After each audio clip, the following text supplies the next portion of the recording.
तो भाई सबसे पहले तो आप ये जान लो कि यदि आज का प्रैक्टिस सेट आपने ये मिस कर दिया तो आप बहुत कुछ मिस कर जाओगे। इसलिए वीडियो के डिस्क्रिप्शन में टेलीग्राम चैनल का लिंक है, इस प्रैक्टिस सेट का पीडीएफ जाकर के जरूर ले लीजिएगा और एक बार फिर से दोहरा के इन सारे क्वेश्चंस को रट डालिएगा, क्योंकि ये सारे आपके प्रीवियस एग्जाम्स में पूछे गए प्रश्न हैं। तो चलिए फटाफट आप लोग क्लास पे आ जाइए। आज के इस प्रैक्टिस सेट में जो क्वेश्चन रखे गए हैं ना, आप यकीन मानो मजा ही आ जाने वाला है। इस प्रैक्टिस सेट में कतई जहर क्वेश्चन रखे गए हैं जो सीधे आपके एग्जाम में पूछे जाएंगे। तो देर ना करते हुए चलिए हम लोग शुरू करते हैं फटाफट इस प्रैक्टिस सेट को सॉल्व करना। तो भाई सबसे पहले तो आप मुझे एक बात बताओ, ये जो 10 मार्च से अनअकैडमी पे मंजिल इंडियन नेवी के नाम से क्रैश कोर्स शुरू हुआ है 2021 बैच के लिए, वो अभी तक आपने ज्वाइन किया है कि नहीं किया है?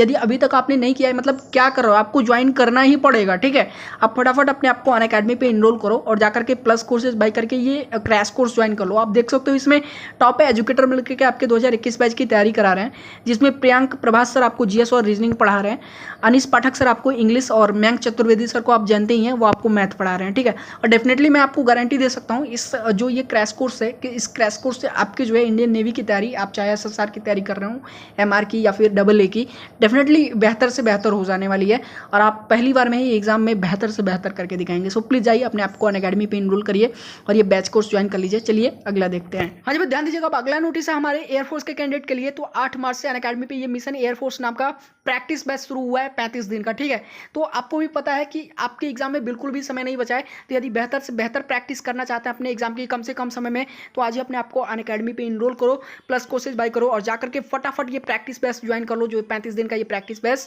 शुरू किया गया है, टॉप एजुकेटर है इसमें आप देख सकते हैं, रामस्वरूप ज्ञानी सर हैं, मयंक चतुर्वेदी सर हैं, दीक्षा मैम है, अभिषेक सर हैं और सुनील कुमार गुप्ता सर हैं। ठीक है, तो देर बिल्कुल भी नहीं करना है, फटाफट जाइए अनअकैडमी पे प्लस कोर्सेज बाय करके ये प्रैक्टिस बैच ज्वाइन कर लीजिए, जो 8 तारीख से शुरू हो चुका है। ठीक है, और अगला है एनडीए के कैंडिडेट के लिए। ध्यान दीजिएगा, जितने भी आपको एनडीए के जितने भी कैंडिडेट हैं, आपको भी पता है कि आपके एग्जाम में बिल्कुल भी समय नहीं बचा है, तो ये 45 दिन का क्रैश कोर्स शुरू हुआ है 1 मार्च से। ठीक है, तो फटाफट जाओ अपने आपको अनअकैडमी पे इनरोल करो, प्लस कोर्सेज बाय करो और इस क्रैश कोर्स से अपनी तैयारी शुरू कर दो। कम से कम समय में बेहतर से बेहतर आपको रिजल्ट इस क्रैश कोर्स से मिलने वाला है, जिसमें टॉप एजुकेटर मिलकर के जो है आपके इस क्रैश कोर्स में तैयारी करा रहे हैं। तो फटाफट जाइए, आपको कुछ नहीं करना है, वीडियो के डिस्क्रिप्शन में आपको अनअकैडमी आपका लिंक मिल जाएगा, उसको अपने फोन में इंस्टॉल कीजिए। इंस्टॉल करने के बाद अपने आपको उस पर रजिस्टर करिए। रजिस्ट्रेशन के दौरान आप referral code stand up classes use कर लीजिएगा, क्योंकि इन टॉप एजुकेटर की स्पेशल क्लासेज भी चलती हैं जो बिल्कुल फ्री होती हैं।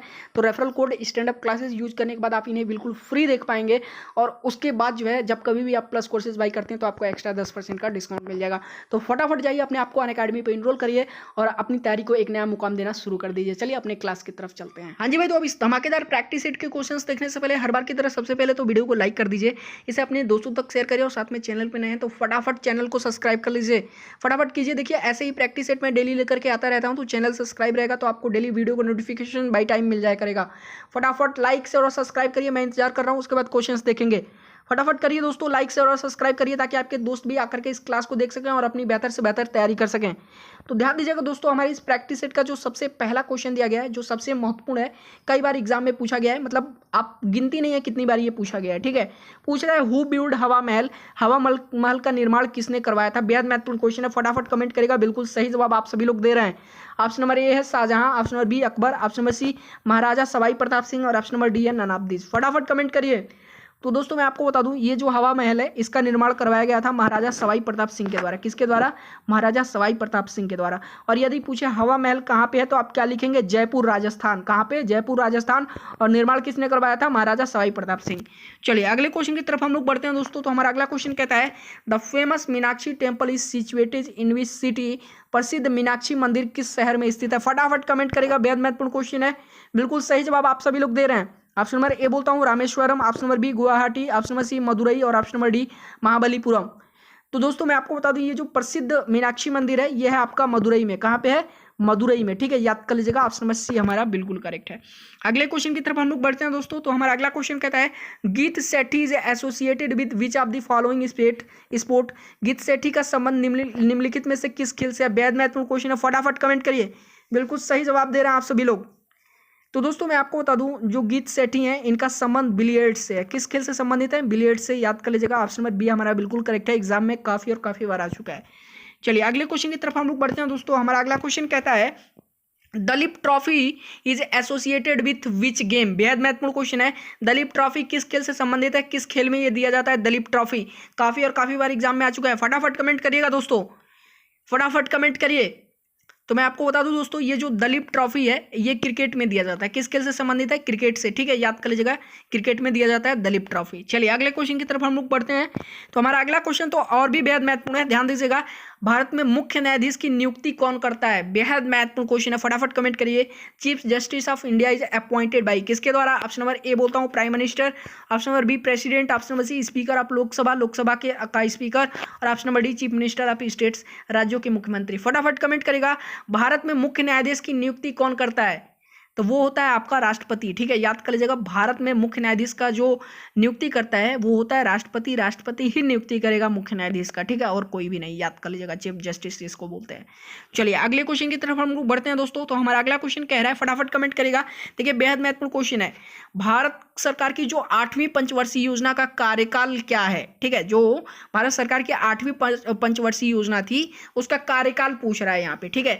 What was the time period of eighth 5-year plan of government of India? अब सबसे पहले तो एक चीज मैं आपको बता दूं, अब तक जितनी भी पंचवर्षीय योजनाएं हुई हैं, ठीक है, आप सबको रट डालिए, बाद में मत कहिएगा कि सर ने बताया नहीं था। एग्जाम में एक जरूर आएगा, कोई एक पंचवार्षिक योजना जरूर पूछ देगा, ठीक है, तो याद कर लीजिएगा। यहाँ पे 8वीं पूछ रहा है, फटाफट कमेंट करिए, बिल्कुल सही जवाब आप सभी लोग दे रहे हैं। तो भारत सरकार की जो 8वीं पंचवर्षीय योजना थी उसका कार्यकाल 1992 से 1997 तक था। कब से कब तक? 1992 से 1997। और एक बार फिर से मैं कहता हूं आप सभी से कि जितने भी पंचवर्षीय योजनाएं हैं याद कर लीजिएगा उनका कार्यकाल, ठीक है। चलिए अगले क्वेश्चन की तरफ हम लोग बढ़ते हैं दोस्तों। तो हमारा अगला क्वेश्चन कहता है, how many players constitute a baseball team? Baseball खेल की एक टीम में कितने खिलाड़ी होते हैं? देखिए सिंगल टीम में पूछ रहा है, दोनों मिला के नहीं, ठीक है। तो प्रत्येक टीम में कितने खिलाड़ी होते हैं बेसबॉल में? फटाफट कमेंट करिए, एग्जाम में भी पूछा जा चुका है। बिल्कुल सही जवाब आप सभी लोग दे रहे हैं।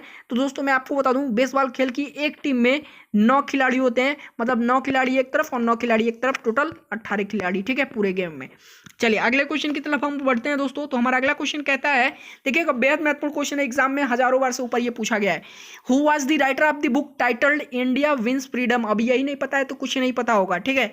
इंडिया विंस फ्रीडम नामक पुस्तक के लेखक कौन थे? ऑप्शन नंबर ए बोलता हूँ बाण भट्ट, ऑप्शन नंबर बी बोलता हूँ V S Naipaul, option number C बोलता हूँ मौलाना अबुल कलाम आजाद, और option number D none of this, इनमें से कोई नहीं। फटाफट कमेंट करेगा।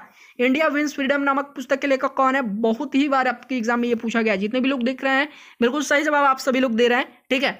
इंडिया विंस फ्रीडम पुस्तक के लेखक है मौलाना अबुल कलाम आजाद, ठीक है, याद कर लीजिएगा। ऑप्शन नंबर सी हमारा बिल्कुल करेक्ट है, एग्जाम में आए तो यही लगाना है। अगले क्वेश्चन की तरफ हम बढ़ते हैं दोस्तों। हमारा अगला क्वेश्चन कहता है, Silvassa is the capital city of? Silvassa कहाँ की राजधानी है? फटाफट कमेंट करिएगा, सिलवासा कहाँ की राजधानी है? ऑप्शन नंबर ए बोलता हूँ असम, मतलब ये तो एग्जाम में पूछा जा चुका है यार, ठीक है, Assam. Option number B Chhattisgarh, option number C Dadra and Nagar Haveli, option number सी तेलंगाना। तो फटाफट कमेंट करिएगा, सिलवासा कहाँ की राजधानी है? चलिए मैं आपको एक हिंट दे देता हूँ, जो ये सिलवासा जहाँ की राजधानी है वो स्टेट नहीं है, बल्कि क्या है, यूनियन टेरिटरी है, केंद्र शासित प्रदेश है। तो भाई याद करो यार, असम आपका जो है स्टेट है, छत्तीसगढ़ भी स्टेट है, तेलंगाना भी स्टेट है, लेकिन दादर एंड नगर हवेली क्या है, ये आपका एक यूनियन टेरिटरी है, यानी केंद्र शासित प्रदेश है।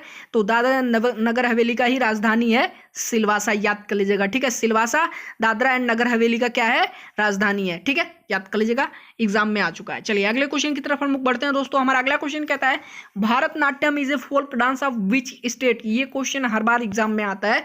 तो भारतनाट्यम किस राज्य का लोक नृत्य है? ठीक है, बताने की जरूरत नहीं, ये क्वेश्चन कितना बार पूछा गया है। ऑप्शन नंबर ए बोलता हूँ केरला, बिल्कुल सही जवाब आप सभी लोग दे रहे हैं। Option number B Tamil Nadu, option number C Andhra Pradesh, और ऑप्शन नंबर डी उत्तराखंड। फटाफट कमेंट करेगा। तो मैं आपको बता दूं, ये जो भारतनाट्यम है ये तमिलनाडु की लोक नृत्य है। कहाँ का? तमिलनाडु का, ठीक है, याद कर लीजिएगा, कहाँ का है, तमिलनाडु का। ऑप्शन नंबर बी हमारा बिल्कुल करेक्ट हो जाएगा। अगले क्वेश्चन की तरफ हम लोग बढ़ते हैं दोस्तों। हमारा अगला क्वेश्चन कहता है, which city of India is also known as city of places? अब देखिए ये बेहद महत्वपूर्ण क्वेश्चन यहाँ पे आ गया। भारत के किस शहर को महलों का शहर कहा जाता है? एग्जाम में काफी बार पूछा गया है। मैंने आपसे कहा था क्वेश्चंस ऐसा आपको दिखाऊंगा इस पेपर में कि जो सीधा आपके एग्जाम में पूछे जाएं, ठीक है, और ऐसे ही क्वेश्चन पूछे जाते हैं। तो भारत के किस शहर को महलों का शहर कहा जाता है? एक चीज मैं आपको और बता देता हूं, इस शहर को आनंद का शहर भी कहते हैं। यदि पूछ दे एग्जाम में, अगर महलों की शहर के जगह पे अगर आनंद का शहर पूछ दे कि भारत के किस शहर को आनंद का शहर कहते हैं, तो आप क्या लगाएंगे? फटाफट कमेंट करिए। कुछ लोग बिल्कुल गलत बता रहे हैं, ठीक है भाई, उदयपुर कैसे हो जाएगा, जयपुर भी नहीं होगा, तो मैं आपको बता दूं, भारत का वो शहर जिसे महलों का शहर बोलते हैं वो है आपका कलकत्ता, और इसे आनंद का शहर भी बोलते हैं, याद कर लीजिएगा। ऑप्शन नंबर बी हमारा बिल्कुल करेक्ट है। अगले क्वेश्चन की तरफ हम लोग बढ़ते हैं दोस्तों। तो हमारा अगला क्वेश्चन कहता है, in the United Nations Organization how many countries have been given veto power। बेहद महत्वपूर्ण क्वेश्चन है, देख लीजिएगा, सबसे महत्वपूर्ण क्वेश्चन यहाँ पे पूछा हुआ है। संयुक्त राष्ट्र संघ के बारे में आप जानते ही हैं, ठीक है, यूनाइटेड नेशंस ऑर्गेनाइजेशन के बारे में। तो पूछ रहा है कि इनमें कितने देशों को वीटो पावर दी गई है, कितने देश हैं। ऑप्शन नंबर ए बोलता हूँ 8, ऑप्शन नंबर बी 5 देश, ऑप्शन नंबर सी 15 देश, या फिर ऑप्शन नंबर डी 9 देश। फटाफट कमेंट करिए, बिल्कुल सही आप लोगों ने जवाब दिया है, ठीक है। संयुक्त राष्ट्र संघ में टोटल 5 देश हैं जिनको वीटो पावर दी गई है। अब ये देश कौन कौन से हैं जरा काउंट करके हमको बताइएगा। ऑप्शन नंबर सबसे पहला, ऑप्शन में बोला हूँ, सबसे पहला देश कौन सा है, चाइना है आपका, ठीक है, चाइना है। उसके बाद दूसरा फ्रांस है, ठीक है। तीसरा कौन सा है, तो तीसरा आपका रूस है, ठीक है। चौथा आपका यूनाइटेड किंगडम है, और पांचवा है यूनाइटेड स्टेट, ठीक है। पांचों का नाम याद कर लीजिएगा, चाइना, फ्रांस, रूस, यूनाइटेड किंगडम, यूनाइटेड स्टेट, ठीक है। इन्हीं 5 देशों को जो है संयुक्त राष्ट्र संघ में शामिल किया गया है और इन्हें वीटो पावर दी गई है, ठीक है। ये 5 देश जो है संयुक्त राष्ट्र संघ में सम्मिलित हैं, ठीक है, और इन्हीं को दी गई है वीटो पावर, याद कर लीजिएगा। ऑप्शन नंबर बी हमारा बिल्कुल करेक्ट हो जाएगा। अगले क्वेश्चन की तरफ हम लोग बढ़ते हैं दोस्तों। तो हमारा अगला क्वेश्चन कहता है, in which year did doctor CV Raman receive Nobel prize. अब ये नहीं पता है तो कुछ नहीं पता होगा, डॉक्टर सीवी रमन को किस वर्ष नोबेल पुरस्कार से सम्मानित किया गया था और किस क्षेत्र में किया गया था, ये भी कमेंट करिएगा, फटाफट कमेंट करिए। बिल्कुल सही जवाब आप सभी लोग दे रहे हैं दोस्तों। तो डॉक्टर सीवी रमन को 1930 में नोबेल पुरस्कार से पुरस्कारित किया गया था, और किस क्षेत्र में, फिजिक्स के क्षेत्र में, ठीक है, फिजिक्स के क्षेत्र में। अरे याद करो यार, रमन इफेक्ट के बारे में सुना आपने, रमन इफेक्ट की थ्योरी इन्होंने ही दी थी, ठीक है, याद कर लीजिएगा। और उसी रमन इफेक्ट की थ्योरी के लिए इन्हें 1928 में इन्होंने वो थ्योरी दी थी, ठीक है, और 1930 में इन्हें नोबेल पुरस्कार से सम्मानित किया गया था, याद कर लीजिएगा। अगर पूछ ले कि रमन इफेक्ट की थ्योरी जो है डॉक्टर सीवी रमन ने कब दी थी, तो 1928 लगाएंगे भाई, याद कर लीजिएगा, कब लगाएंगे, 1928 लगाएंगे। और नोबेल पुरस्कार किस वर्ष मिला था, 1930 में, ठीक है। अगले क्वेश्चन की तरफ हम लोग बढ़ते हैं। तो हमारा अगला क्वेश्चन कहता है दोस्तों, who is the first Indian music director to win an Oscar award. ये बेहद महत्वपूर्ण क्वेश्चन है और लगभग हमें लग रहा है कि हर बच्चे को पता होना चाहिए, क्योंकि लगभग सबको ही म्यूजिक सुनता है और इससे रिलेटेड जानकारियां आपको रखनी चाहिए, ठीक है। तो ऑस्कर पुरस्कार जीतने वाले पहले भारतीय निर्देशक कौन है, सॉरी भारतीय म्यूजिक डायरेक्टर यहाँ पे पूछा है, ठीक है। भारतीय म्यूजिक डायरेक्टर कौन से हैं, ठीक है। तो ऑप्शन नंबर ए बोलता हूं Anu Malik, option number B AR Rahman, option number C Bappi Lahiri, और ऑप्शन नंबर डी है सलील चौधरी। फटाफट कमेंट करिएगा, फटाफट, बिल्कुल सही जवाब, बिल्कुल सही जवाब। लगभग सभी लोग म्यूजिक सुनते हैं, ठीक है, और जानकारी भी रखते हैं। तो दोस्तों मैं आपको बता दूं, ऑस्कर पुरस्कार जीतने वाला जो सबसे पहला भारतीय म्यूजिक डायरेक्टर है वह है आपके AR रहमान, ठीक है, याद कर लीजिएगा। और एक चीज आपको जान के हैरानी होगी, ठीक है, ये पहले ऐसे एशिया के रहने वाले व्यक्ति हैं, पूरे एशिया में ये पहले ऐसे व्यक्ति हैं जिन्होंने एक ही साल में 2 बार इन्होंने जो है ऑस्कर अवार्ड जीता था, ठीक है। एक ही साल में इनको 2 बार ऑस्कर मिला था। ये ऐसे जो है म्यूजिक डायरेक्टर हैं, याद कर लीजिएगा। और ये पूरे एशिया के ऐसे आदमी, अभी किसी एक्टर को भी ऐसा नहीं मिला था, ठीक है, मतलब एक साल में 2 बार नोबेल पुरस्कार, नोबेल में बोल रहा हूँ, ऑस्कर नहीं मिला था, ठीक है। तो AR रहमान ही ऐसे पहले म्यूजिक डायरेक्टर हैं जिन्होंने क्या किया है, म्यूजिक ऑस्कर अवार्ड जीता है, ठीक है। इंडिया की मैं बात कर रहा हूँ, ठीक है, फर्स्ट इंडियन है। चलिए अगले क्वेश्चन की तरफ हम लोग बढ़ते हैं दोस्तों। तो हमारा अगला क्वेश्चन कहता है, who founded the Banaras Hindu university. बेहद महत्वपूर्ण क्वेश्चन आ गया, ये हर बार पूछा जाता है आपके एग्जाम में, कोई नहीं कह सकता कि नहीं पूछा जाता है। तो बनारस हिंदू विश्वविद्यालय की स्थापना किसने की थी। ऑप्शन नंबर ए बोलता हूँ Gopal Krishna Gokhale, option number B Madan Mohan Malviya, option number C Motilal Nehru, और option number D Mahatma Gandhi.